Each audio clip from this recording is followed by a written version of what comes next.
ჩემი ბინის ქვეშ არის ლაფეტი. აი აქ არის ნანას სალონი.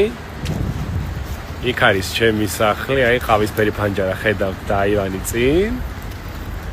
აქ ცხოვრობს ჯაო. აქ ცხოვრობს ირინა ასათიანი ყველგან. აქ ცხოვრობს ლანა თევდორაძე და მალე ამ ქუჩაზე გაიხსნება პაულო. აი ესე ფეხით მოვდივარ, თავი მგონია ვაკურიაში მეგობრებო. ვალიკები მაცვი ადიდასის. ვაი და ესე მოვშრიალებ სვეცკად, იმიტომ რომ მანქანა ვერ გამოვიყვანე.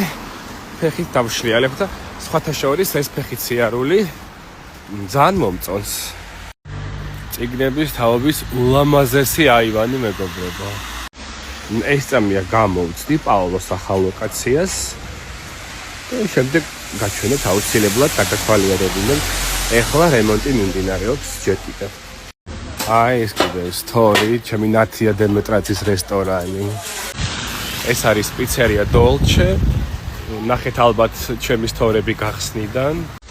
ეს კიდე ქალბატონი მალვინა საფთიაქი, რომელიც მე მგონი თელმა ქუთაისმა და ყველა ქუთაისელმა იცის, იმიტომ რომ ძალიან ძველი აფთიაქია და ყველა აქ დავშრიალებდით. მე ჯერ კიდე პატარა ვიყავი. ულამაზესი დიდებული და ქალაქის თვალი. პარის მაგონებს ეს შენობა, სასტუმრო გრანდ ოპერა. ოპერის თეატრის გვერდით. ფაქტიურად ყველაფერი გაჩვენეთ წერეთის ქუჩაზე.